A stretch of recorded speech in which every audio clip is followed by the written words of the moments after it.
Hello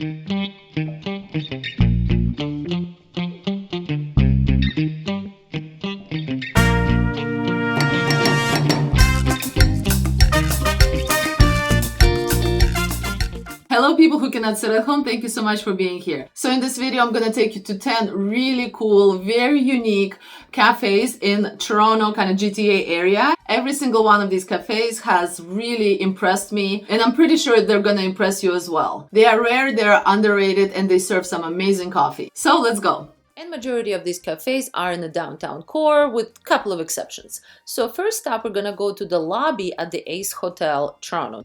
I never knew that they had their lobby cafe and that it looks really stylish. Love kind of the architectural element of this. If you're into architecture, I feel like you would be very impressed.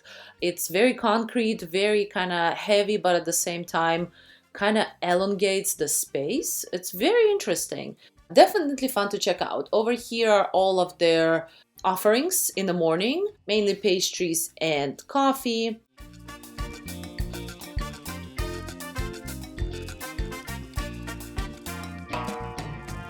Over here, by the way, I'm going on the second floor for the bathroom, and I checked out a couple of their meeting rooms. Also really beautiful. I am doing this tour today with my brother and sister-in-law. So here are our coffees. I think that was a coffee cake. Everything in here was so good. The cappuccinos were so on point. We even got them decaf because we know there's going to be so many other coffee drinks in store for us today, but it tasted amazing. Highly recommend. I know you don't need to stay at the hotel to go to the lobby bar. The second place we're going to check out is Tandee in Waverly. This is a really unique space. First of all, it looks gorgeous. It has 2 floors, though when we were there, the second floor was closed off. It was not, I guess, that busy. Theoretically, this is a kind of co-working space because there's a lot of places that you can work from. And not only that, this is also a condo building. So it's very unique. But nonetheless, this is still a cafe.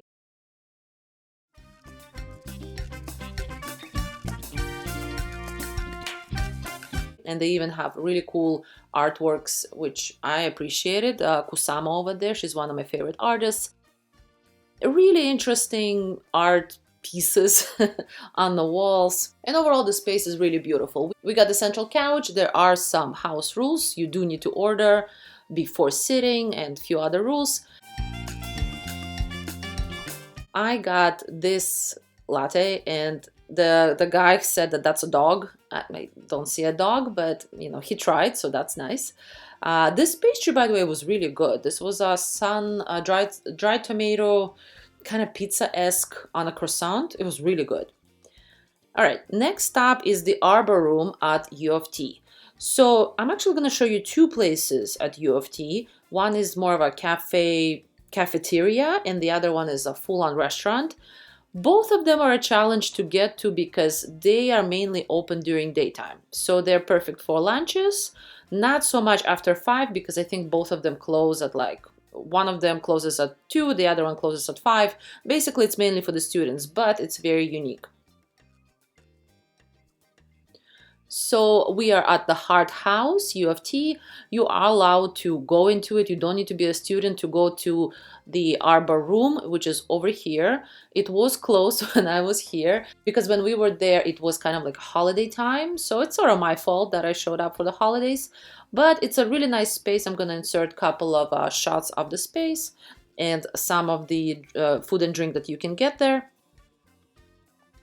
But the Gallery Grill is another place also at Hart House. They're actually very close to each other. And this is a full-on restaurant. I really want to check this out because look at the space. This, I think, opens from 11 to 2. So not a lot of options if, you know, you work 9 to 5. But definitely a really cool place. 2 really unusual food places that you can check out when you're downtown and at U of T campus. And by the way, over here, we're just kind of walking around. Certain areas are just open to check out. U of T is definitely a really beautiful campus.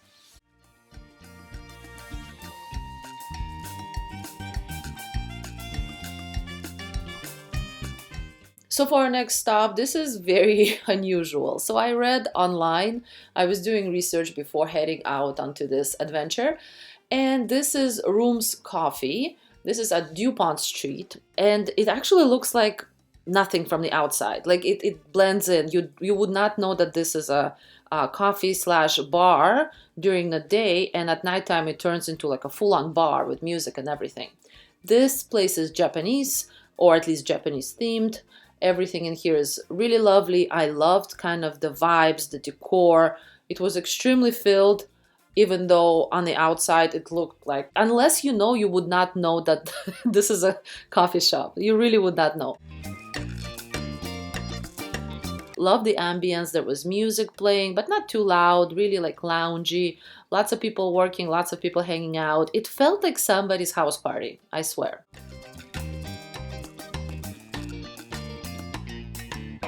The drink that I got was sweet potato latte, which I've never heard of, and here's me trying it out.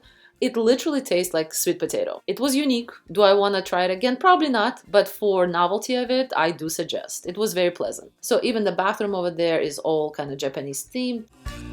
Here are some other coffees that they offer, and they also have water that you can just have.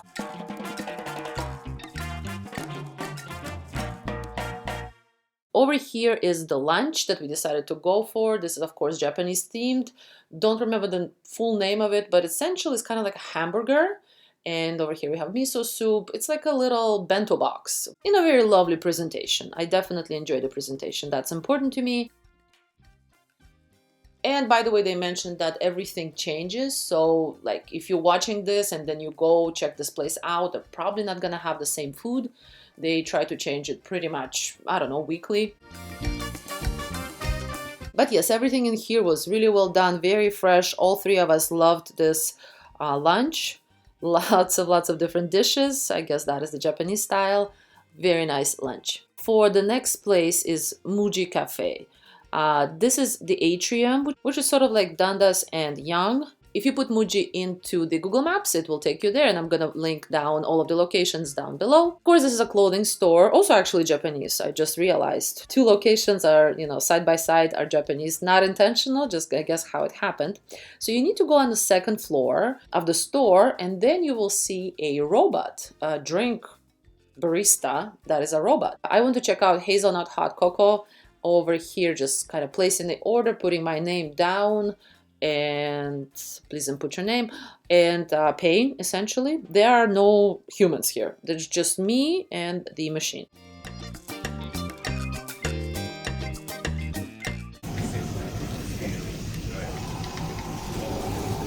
Excellent choice.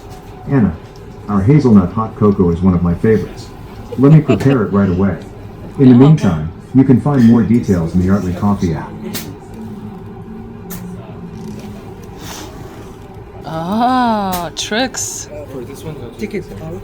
Oh, I think he's trying different ones. That's what he's doing. He's probably gonna try this one next.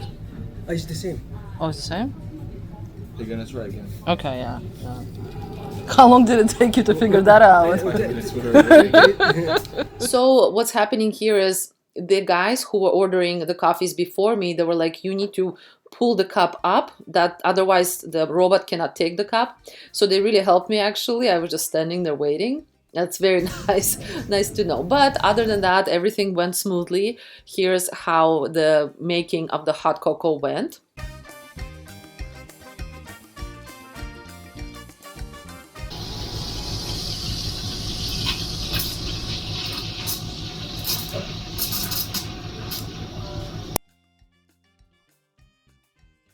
Honestly, I love this experience. I've went to this cafe a couple of times before. I did a video about this before. There's just something so cool for a robot to make you a drink. And by the way, the drink was excellent.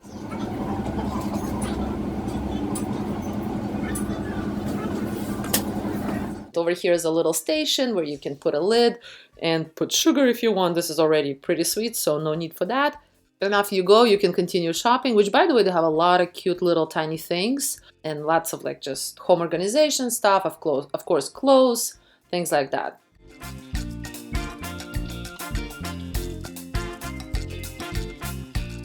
So next we're gonna go to Dineen at CIBC Square Elevated Park. I filmed this in the summer, but it's still, of course, there.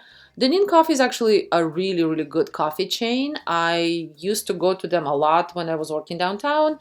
They're flat white specifically, like very nice and strong and very, very flavorful. But the highlight is you can get your coffees from Dineen and you can go over here right onto the most beautiful view of Toronto. Not a lot of people yet know about this. So theoretically, view is not part of the cafe, but it's just right there. So it becomes a really nice combo that you can have your coffee, drink, sit down over there and look at the beautiful skyline of Toronto. You have your CN Tower, you have your financial district, and then you also see the other side, the train tracks that go both east and west. I've been there only 2 times, and one of the times they had like a full-on wedding photo shoot. So if you need some really romantic, beautiful backdrops for your photos, consider this park. And I think it opened only a couple of years ago.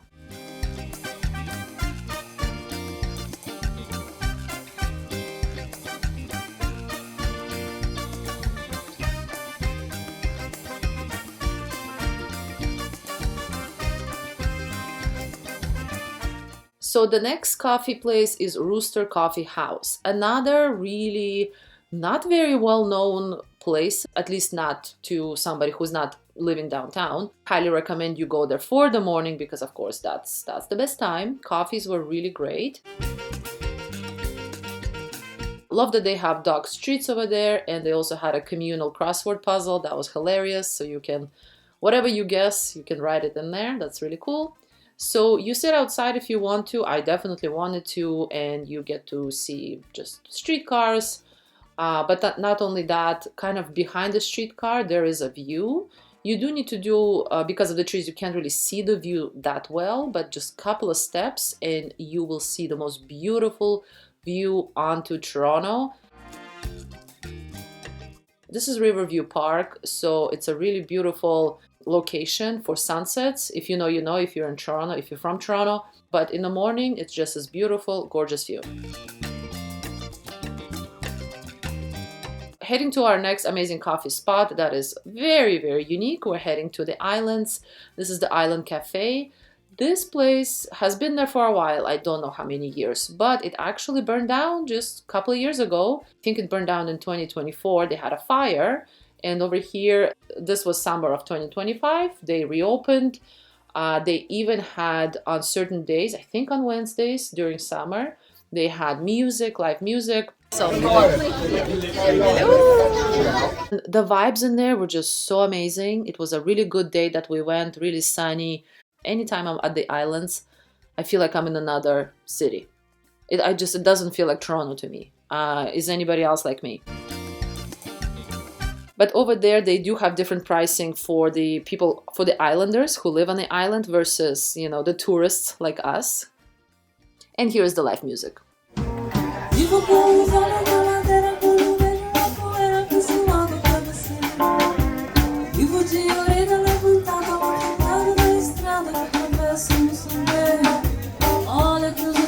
So let me show you what we ordered. This was pork belly, a bit of different salads and grains. And over here, salmon, similar kind of sides, and tacos. Tacos were so-so, but the other 2 dishes were amazing. Pork belly, oh my gosh, that was so good. And of course, you can order beers if you would like to. I really enjoyed spending my time at the Island Cafe. And also afterwards, you can walk around. They have a lovely garden where they grow their own vegetables.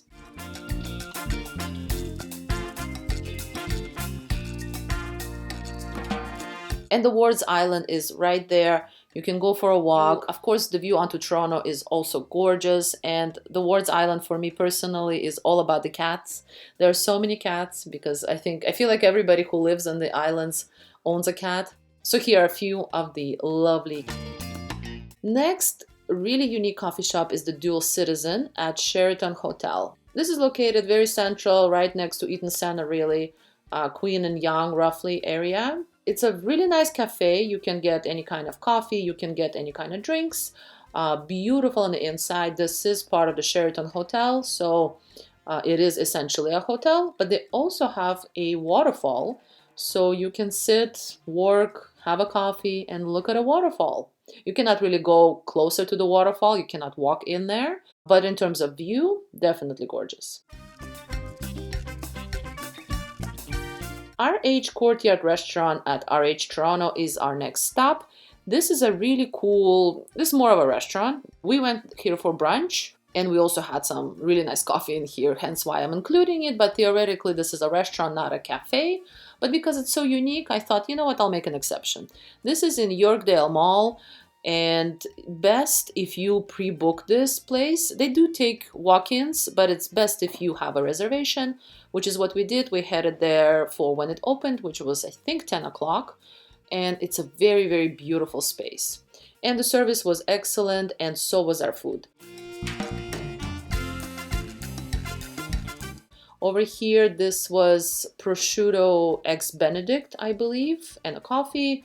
And over here we have avocado with balsamic vinegar, avocado toast essentially. So we split the two things. I was there with my mom and everything tasted amazing. In terms of prices, yes, this is more on the higher end, but in my opinion, this was pretty filling for a brunch. And because yes, you do pay for the atmosphere, you do pay for the service.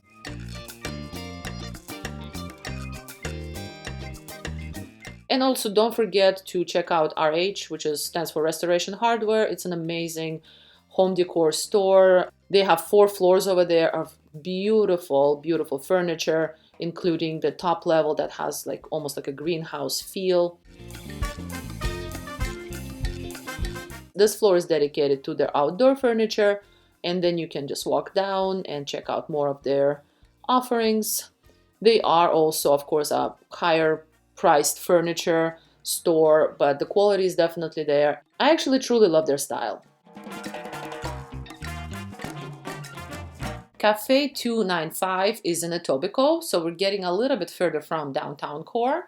It is very unique. You park downstairs, but by the way, if you buy something from them, they will validate your parking that's in the building. So that's pretty cool. So you go onto the 7th floor, and in there is a cafe. And at first I was very confused. Why is there a cafe in an office building? But you know what? It's very lovely. I really enjoyed it. The food, I'm going to show you in a second what I ordered, was excellent. And I also figured out that this is also a co-working space. You can also work there. I think you need a membership. I will let you Google that. I'll write the name of the co-working space right here. But the food, you don't need a membership for that to have the food. The breakfast sandwich was really nice and fresh. My matcha with mango was amazing.